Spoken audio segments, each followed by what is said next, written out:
Modern medicine has advanced substantially in the last century. Developments in cancer research, the invention of a polio vaccine, gene mapping, and new drugs have helped heal countless people across the country and even the world. One Southern Black woman's cells directly led to all of these developments, and she has no idea.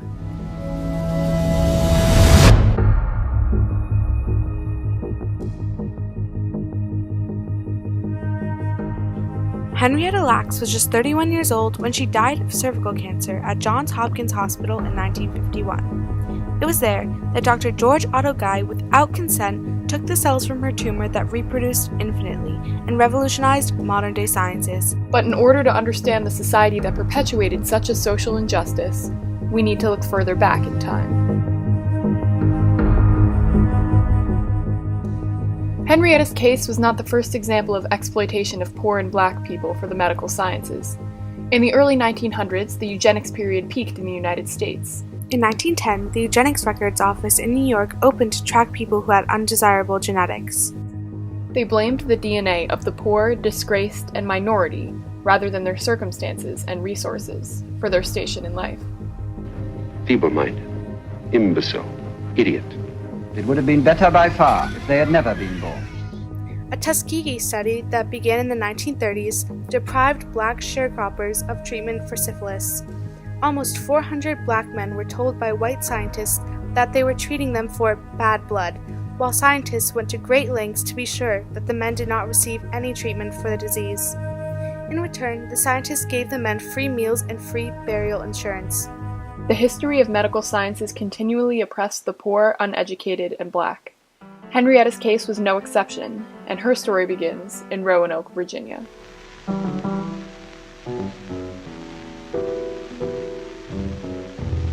A poor Black farmer, Henrietta Lacks and her husband David lived a modest life on a tobacco farm with their 5 children.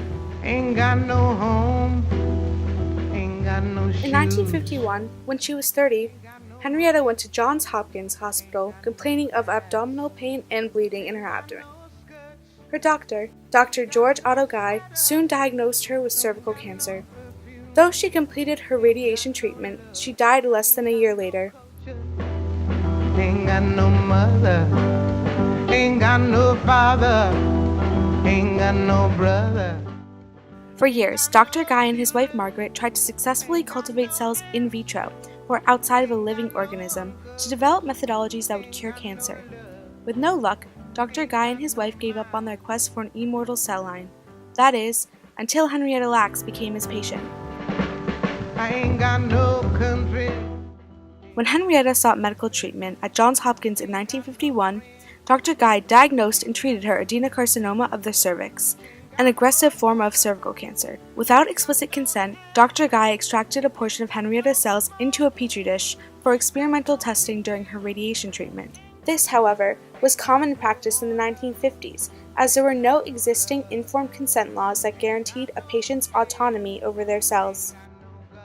When Dr. Guy performed his testing, he noticed their astonishing ability to divide outside the human body. Henrietta Lacks had incredibly aggressive cancer cells that it was finally possible to get to reproduce in vitro in a lab, and because they reproduced so well, then use as the base for researching cancer cells. When isolated, the cells would rapidly reproduce, quickly starting an immortal cell line.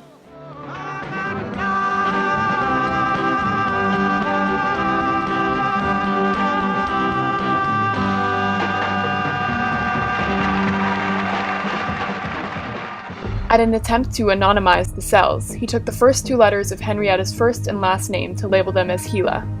Word of the immortal cells gained traction transcontinentally. Soon, scientists across the globe had access to the cells. Not much later, the market for HeLa cells would become a multi-billion-dollar industry.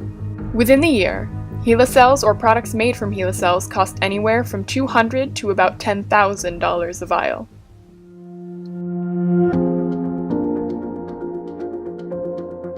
Dr. Guy's paramount discovery changed the face of medicine due to their almost instantaneous replication. HeLa cells were the perfect research tool.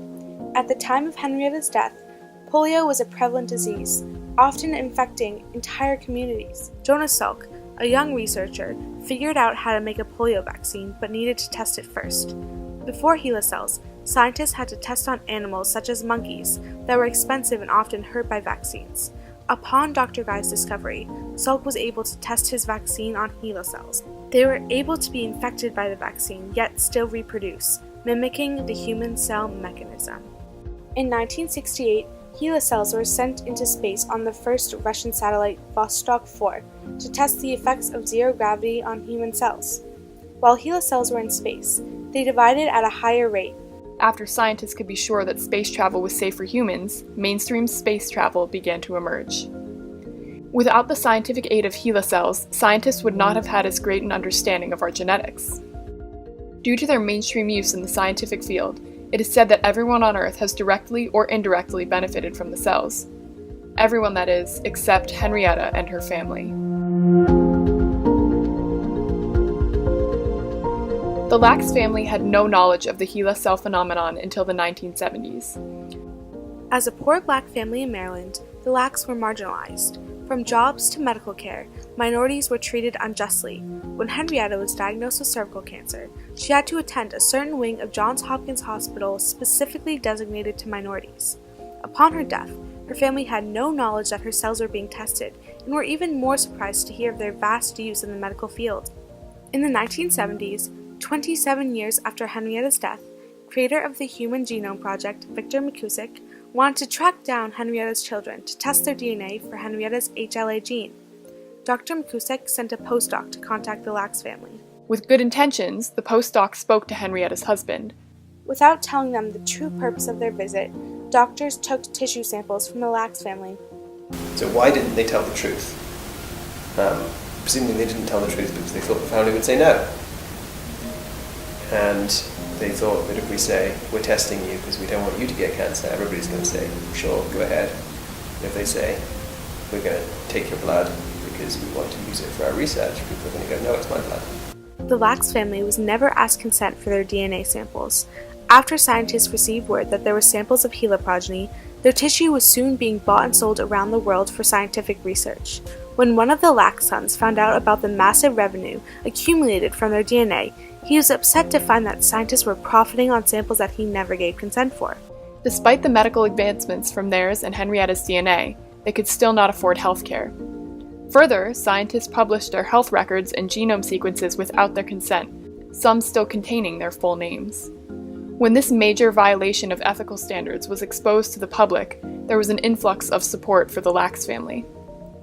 Within 2 months after the Lax DNA was taken without consent, a law passed that researchers had to collect and anonymize biospecimens with consent.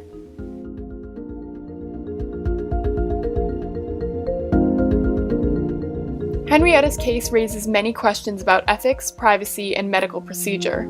The tragic exploitation of a woman for her cells because of her race and class led to one of the greatest scientific discoveries of all time. She unknowingly saved over 10,000 people through her cell's role in creating a polio vaccine alone. Countless more have been helped through other research endeavors as well. However, through these endeavors, thousands have benefited economically from her exploitation. Genetic information became an industry because of her. Henrietta's family, however, lived for years in ignorance and poverty, having little access to the branch of education that HeLa cells inspired. Scientists took advantage of this ignorance and decided to do more research on the family. Once the Lax family was allowed the information about their mother and grandmother, their lack of education was again exploited when the scientists published their genetic information online for anyone to see and use. Is the violation of one person's privacy acceptable if it benefits the rest of society? Is financial compensation enough to fix the injustices that the Lax family faced? Is the story of Henrietta Lax a scientific triumph or a social tragedy?